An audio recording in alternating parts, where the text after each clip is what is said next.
Jautājumu uzdošana. 2013. gadā es strādāju Vācijā stikla rūpnīcā un tikai sapņoju par savu uzņēmumu.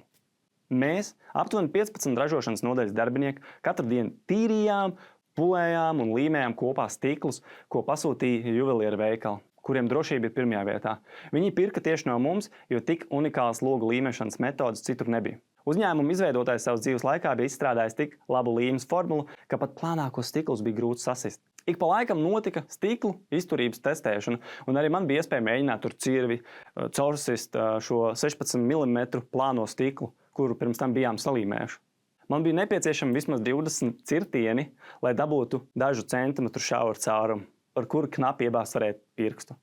Laikam ejot šo uzņēmumu pārņēma īpašnieka dēls, pie kura arī strādāju es.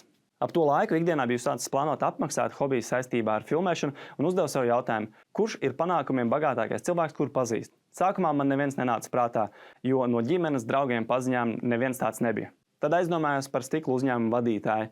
Viņš ar šo uzņēmumu spēja nopelnīt vismaz 5 miljonus eiro gadā.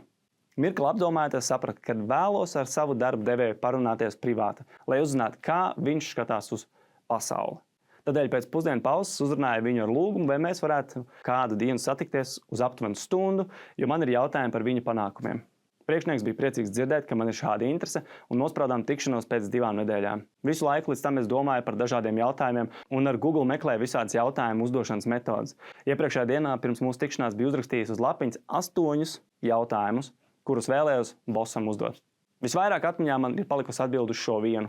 Kā tu skaties uz to, ka vēlos paralēli darbam attīstīt iespēju pelnīt ar filmēšanu? Uz ko viņš atbildēja? Manuprāt, šī ir ļoti laba doma, un es paskaidrošu.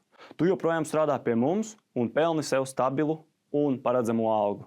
Taču šajā pašā laikā sāc mācīties pelnīt ar filmēšanu. Tas ir tieši tāpat, kā vilciens brauc pa 2 sliedēm.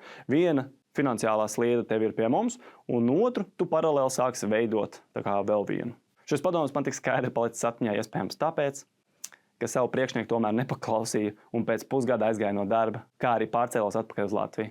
Taču nākamajā lapā esmu pierakstījis dažas jautājumu uzdošanas metodes, apgūsti tās un būsi pārsteigts, cik daudz lielisku lietu uzzināsi no cilvēkiem.